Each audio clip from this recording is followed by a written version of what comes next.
C'est une expédition en fait dont l'objectif principal est d'occuper l'Égypte. Il s'agit d'occuper l'Égypte pour que les Anglais ne l'occupent pas. L'Égypte est un pays riche, un pays bien placé sur la route des Indes. On va couper la route des Indes aux Anglais et on va créer une nouvelle route des Indes. C'est ça l'objectif principal. Mais on est au lendemain de la Révolution française. Il n'est pas question d'occuper un pays.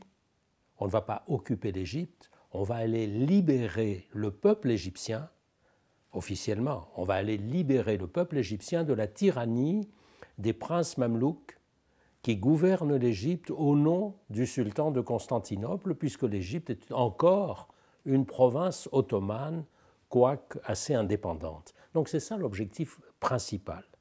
Alors, on est au lendemain de la Révolution française, officiellement, on va aller civiliser, il y a un nouveau mot qui est apparu, civilisation, on va aller civiliser les peuples, et notamment le peuple égyptien. Mais dans le cas de l'Égypte, c'est très particulier, puisqu'on estime à l'époque que la source de la civilisation, c'est l'Égypte ancienne. On va donc aller en quelque sorte rapporter la civilisation dans son berceau.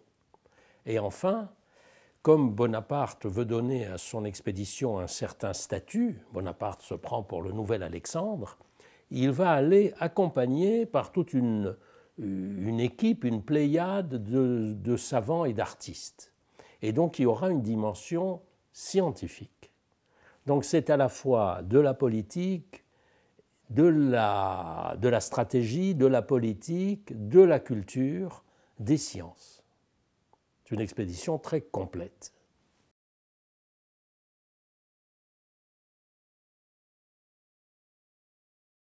Alors Bonaparte part avec 50 000 hommes, en comptant les marins, les personnels, il y a 50 000 militaires.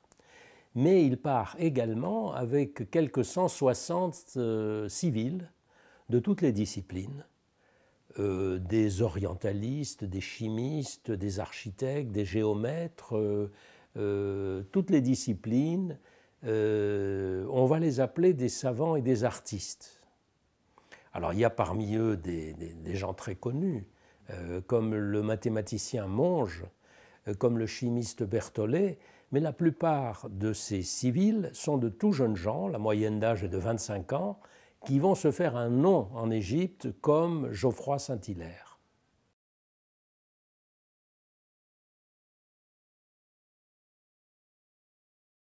Les Égyptiens voient débarquer des gens d'une autre planète. Il faut voir que l'Égypte, à cette époque, est une province ottomane assez assoupie.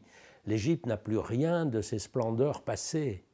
Ça fait des siècles qu'elle est occupée d'abord, occupée par les Ottomans, gouvernée par ces Mamelouks, ces anciens esclaves qui ont été libérés, islamisés, et qui sont assez turbulents, qui se chamaillent entre eux.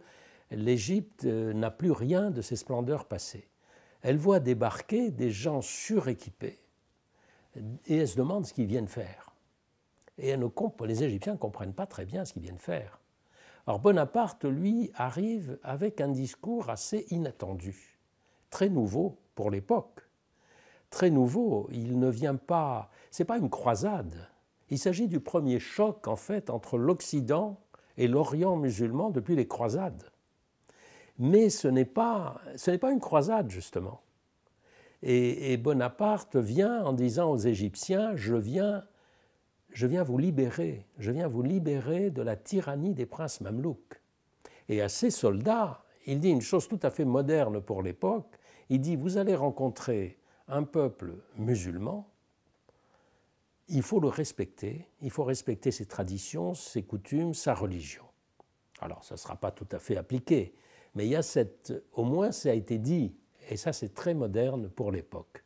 Alors, le problème avec cette expédition d'Égypte, c'est que nous avons énormément de témoignages du côté français et très très peu de choses du côté égyptien. Mais nous avons la chance d'avoir un témoignage, celui d'un chroniqueur égyptien, un bourgeois, un intellectuel égyptien, qui tenait en quelque sorte son journal au jour le jour. C'est Abd el-Rahman el-Jabarati, qui nous a laissé un document formidable. Parce qu'on a là la réaction, en tout cas d'un notable égyptien, à ce qui se passe. Et lui est assez critique.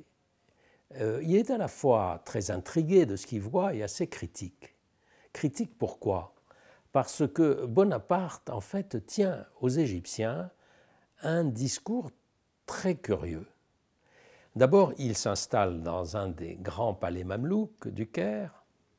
Il reçoit les oulémas, il reçoit les grands notables et il s'intéresse à l'islam. Il les interroge sur l'islam.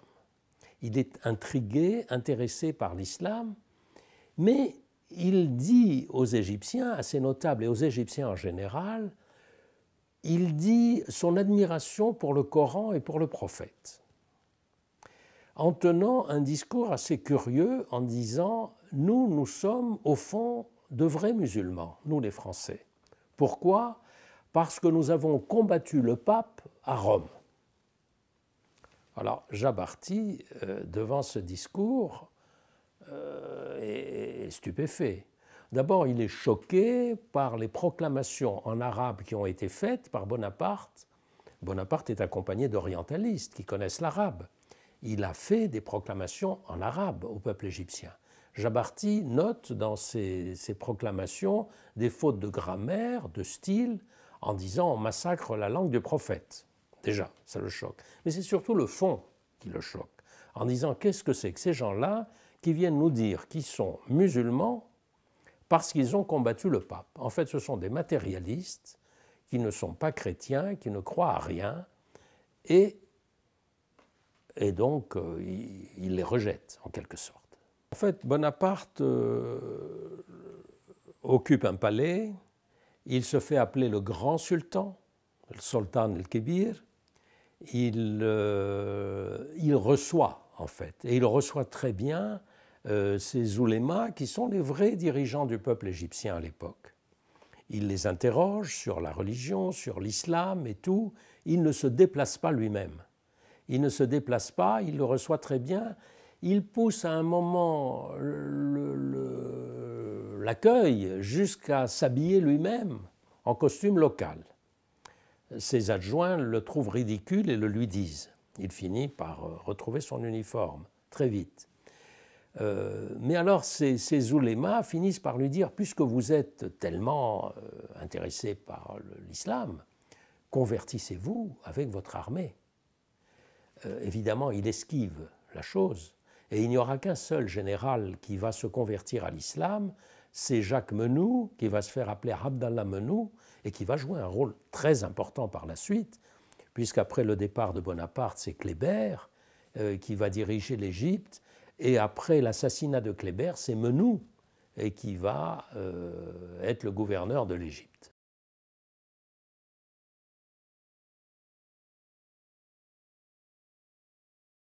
Elle a un impact immense, cette expédition en France et en Europe. D'abord, elle relance l'égyptomanie. Elle développe l'égyptomanie, on est fasciné par l'Égypte en fait des pharaons. Mais il y a une double Égypte en fait. Il y a l'Égypte pharaonique et l'Égypte islamique. Et il y a un double exotisme, je dirais, un double attrait.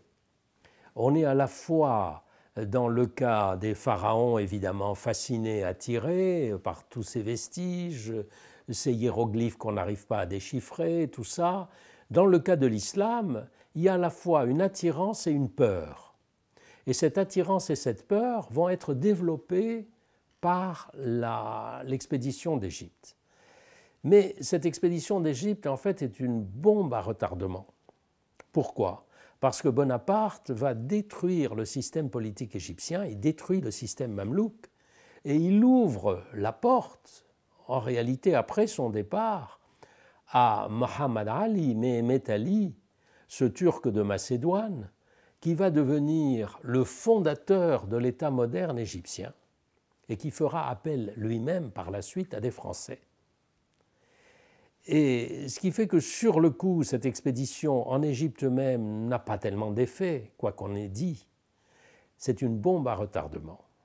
Elle fait entrer l'Égypte dans la modernité. Et on va assister, à partir de Muhammad Ali, de Mehemet Ali, à une sorte, j'emploie le mot entre guillemets dans le cas de l'Égypte, une laïcisation progressive de ce pays qui va s'affirmer au fil des décennies. Et ça, c'est extrêmement important. L'Égypte, en plus, devient un pays dont l'importance stratégique est reconnue en Europe. On va parler de la question d'Orient, de la question d'Égypte, et à partir de ce moment-là, les chancelleries occidentales ne vont plus cesser de s'intéresser à l'Égypte.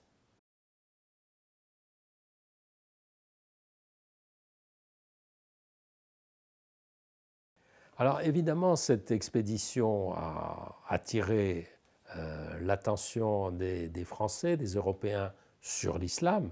L'Égypte est quand même un centre extrêmement important déjà à l'époque de l'islam sunnite, avec la mosquée université d'Al-Azhar. Donc il va y avoir des études en France qui vont se développer, mais les grands spécialistes viendront plus tard. Je pense à Massignon, par exemple. Et je pense aujourd'hui à l'Institut dominicain du Caire. Les dominicains du Caire ont une bibliothèque formidable que les Égyptiens eux-mêmes consultent énormément parce qu'elle est formidable. Ce sont des spécialistes de l'islam et ils ont développé le dialogue islamo-chrétien.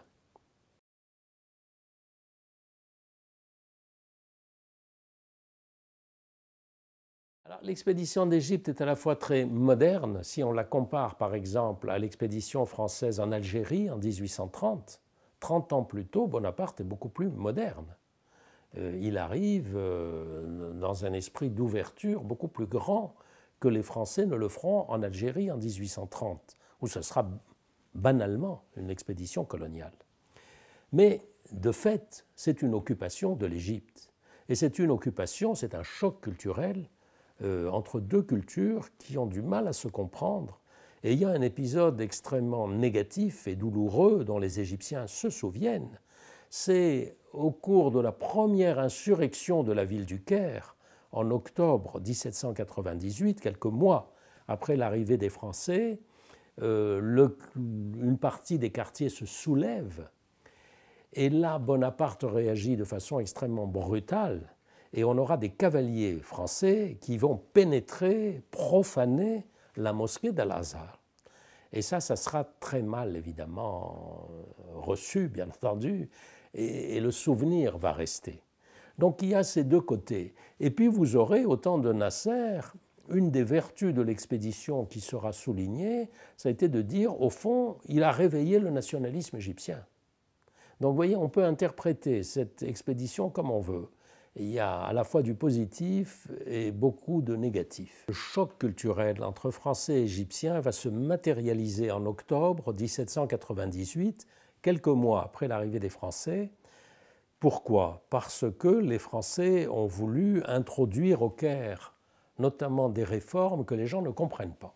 Ils veulent compter, par exemple, la population. Pour compter la population, il faut entrer dans les maisons. Or, il y a des femmes dans les maisons. Ça choque.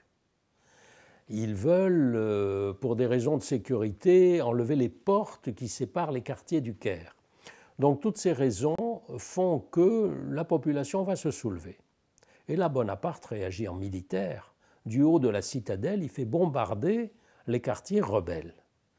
Et puis, il y a des cavaliers français, donc des soldats à cheval, qui vont faire l'erreur considérable, évidemment, de pénétrer dans la mosquée d'Al-Azhar à cheval, de profaner les lieux.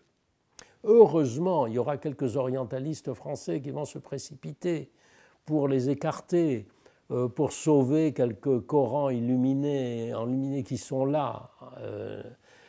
Mais ce souvenir restera comme une tache sur l'expédition française, ne sera pas oubliée.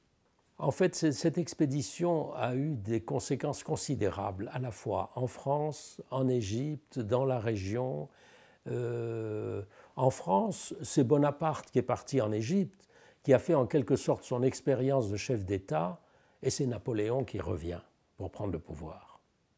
C'est évidemment la relance de l'égyptomanie sous toutes ses formes, non seulement en France mais dans toute l'Europe, avec la publication de la célèbre description de l'Égypte, où on passe un pays au peigne fin comme on ne l'a jamais fait dans aucun pays.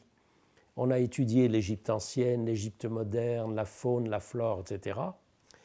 En Égypte même, les Français laissent au bout de 3 ans l'Égypte à peu près comme ils l'ont trouvée, quoi qu'on dise. Mais c'est une bombe à retardement parce que Bonaparte a détruit le système politique égyptien, il a détruit le système mamelouk et il a ouvert la porte au fondateur de l'Égypte moderne, qui est Mohammed Ali Mehmet Ali, ce Turc de Macédoine, qui va prendre le pouvoir, qui va fonder un État moderne en faisant appel à des Européens et notamment à des Français. Et c'est une nouvelle page à ce moment-là de l'Égypte qui s'ouvre, une modernité, un État moderne qui n'est plus régi seulement par la religion, mais qui se laïcise peu à peu. Cette expédition a énormément d'importance pour la relation franco-égyptienne. Parce que dans les années qui suivent, on va, grâce à l'expédition, on a découvert la pierre de Rosette, on va déchiffrer les hiéroglyphes. C'est donc un Français, Champollion, qui va déchiffrer les hiéroglyphes. C'est un autre Français, Auguste Mariette, qui va fonder le musée du Caire, le service des antiquités égyptiennes. C'est encore un autre Français, Ferdinand de Lesseps, qui, avec Saïd Pacha, l'Égyptien, va changer la carte du monde en perçant le canal de Suez. Ce sont les Français qui vont implanter en Égypte des écoles. Ça sera extrêmement important. Ils vont former des générations d'Égyptiens, ce que ne sauront pas faire les Anglais, même après avoir occupé l'Égypte. Et tout ça est un petit peu le résultat de cette expédition d'Égypte.